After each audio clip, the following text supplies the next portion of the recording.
today's video, I'll show you how to access the Google Workspace Admin Console.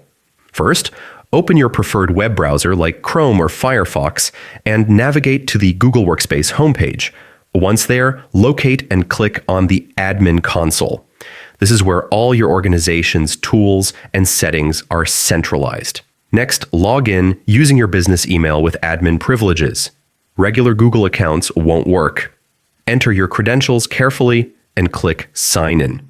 Look to the top right and click the Google Apps menu, represented by a grid of dots. From here, select the admin icon, often shown as a gear or settings symbol. You've now entered the Admin Console, your hub for managing users, security, apps, and communication tools across your organization. From here, you can configure settings, control permissions, and ensure your workspace runs smoothly. Steps to access and navigate the Google Workspace Admin Console confidently.